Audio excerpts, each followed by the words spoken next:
Thanks for joining us on This Week in Agribusiness. For a lot of folks, basketball is a way of life. The game has changed a lot throughout history, and 45 years ago, the game looked a little bit different. And as basketball players continue to reach ever higher and do those slam dunks, things were getting damaged. The old basketball rims just couldn't keep up with the high-flying theatrics of modern play. So in 1975, a farmer in Illinois decided to change the game and invented the breakaway basketball hoop. As we gear up for the championships this next week, we thought it would be pertinent to take a look back at the history of that breakaway hoop and what it has meant for basketball.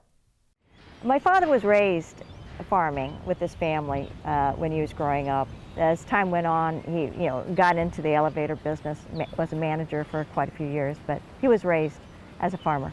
Art came from Southern Illinois and became the manager of our local grain elevator.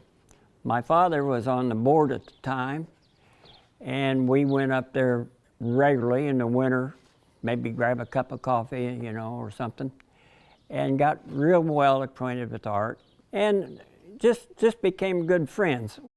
March Madness, every year Dad was so excited. He would watch all the basketball going from high school to college. He would try to even go to some of the games if he could or had tickets to it.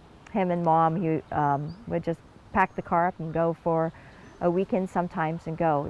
I was the assistant basketball coach at St. Louis University. I graduated there in '66, and we used to have open gyms then in summer, and guys liked to dunk. It came of age, really dunking didn't really start till kind of the early '70s, where everybody in open gym wanted to dunk, even as they warmed up and hang on the rim. And of course heavy guys would bend the rims, and then being the assistant coach at St. Louis U, there wasn't a maintenance person at night to take care of that. So by the next morning I had to get out the ladder and the wrenches and put on a different rim because we couldn't bend those things aren't easily bent back in shape.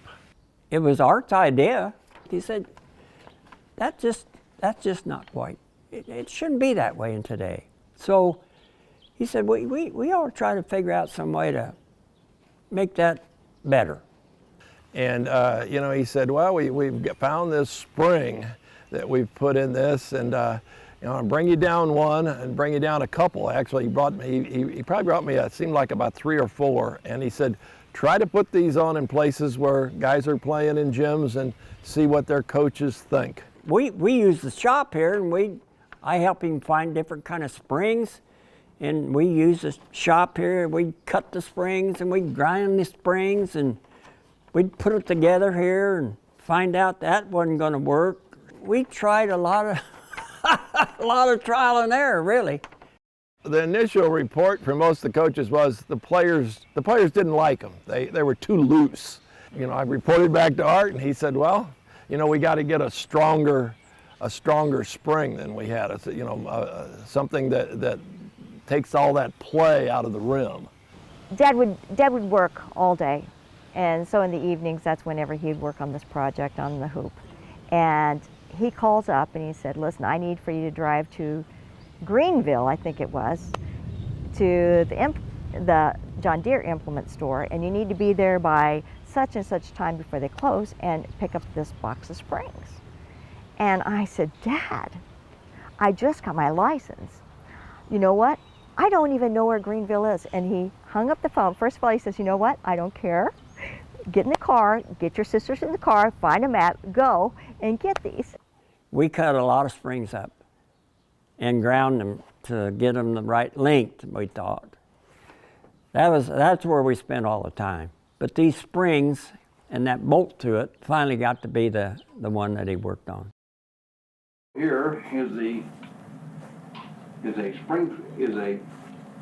John Deere field cultivator spring, and most of them on this end we put a anhydrous hose, NH3, that you inject 82% nitrogen gas that turns to a liquid into the soil for the crops. The big thing that happened then was once coaches realized they don't bend, players have less injuries, and the backboards don't break, it got to be a pretty popular idea.